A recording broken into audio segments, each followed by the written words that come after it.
Curcumin supplementation in the nutritional management of cancer patients and also cancer survivors. Hi, I'm Dr. James Machino.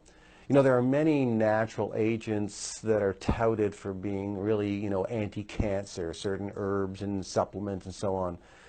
And they've been shown to be effective in animal studies, but very few have been tested in human clinical trials. One of the exceptions is the herb curcumin, which is found in the spice turmeric. It has been tested. It's been tested because it has shown such impressive properties in experimental and animal studies that they really had no choice but to test it.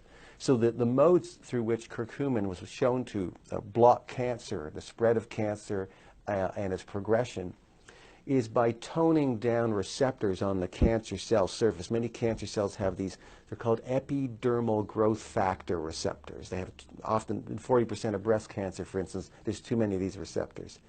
And so these receptors tend to cause the cell to divide faster and faster. If you can silence them, then the cell slows down its rate of cell division. It allows the other cancer therapies to be more effective. So curcumin is one of the things that's been shown to sort of help silence those epidermal growth factor receptors, very common in breast cancer, prostate cancer, colon cancer. Curcumin also blocks the buildup of a hormone called prostaglandin series 2. And cancer cells like to make prostaglandin series 2. It helps them keep dividing. If you can block the formation of prostaglandin series 2, then you slow down the rate at which the cancer cell can divide. The other therapies will be more effective. This is one of the ways that aspirin has been shown to reduce risk of cancer. You probably have read articles like that, by blocking a particular enzyme called cyclooxygenase. Curcumin does the same thing without causing gastrointestinal ulceration and bleeding, without damaging the liver and the kidneys, as too many aspirins would be inclined to do. The other thing is that curcumin blocks another enzyme that cancer cells use. It's called the lipoxygenase enzyme. We just call it LOX. But cancer cells take a certain fat and convert it into these hormones called leukotriene A2 and leukotriene B4. And they cause the cancer cell to divide very rapidly. By blocking that lipoxygenase enzyme, you stop the cancer cell from getting the traction that it would like to have.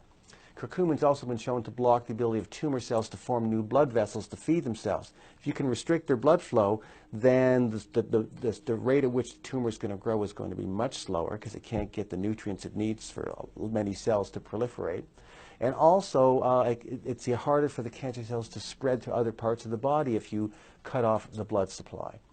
And by inhibiting a chemical called nuclear factor kappa beta, it also inhibits the cancer cell from dividing. So these are, you can't make a drug that does all of these things at one time, especially one that's non-toxic. So they tested curcumin in a really hard clinical trial.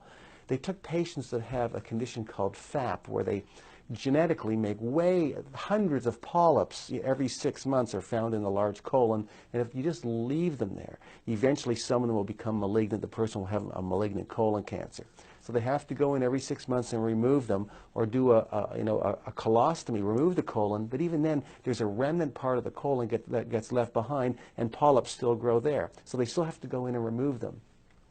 And the reason those polyps are growing is that genetically, those cells have way too many epidermal growth factor receptors, which I talked about earlier. So they said, well, if curcumin can silence the epidermal growth factor receptor and actually do it in humans, this would be a great place to test it. So they tested it in patients that had this problem. And they showed that it decreased the number of polyps by more than 60%, and it shrunk the size of the polyps that were growing by more than 60% compared to the group that didn't get the curcumin supplementation. There are no drugs that can do that yet. And because many of us are walking around probably genetically prone to cancer because we make too many epidermal growth factor receptors, it's a good idea for everybody to try to, have foods and supplements, I believe, that help to silence that particular receptor. So as the director of nutritional therapy at the Canadian Cancer Immunotherapy Clinic, which is an integrative cancer center, it's spearheaded by a medical doctor who I have great respect for, I provide the adjunct of nutritional management to cancer patients who want that nutrition consultation.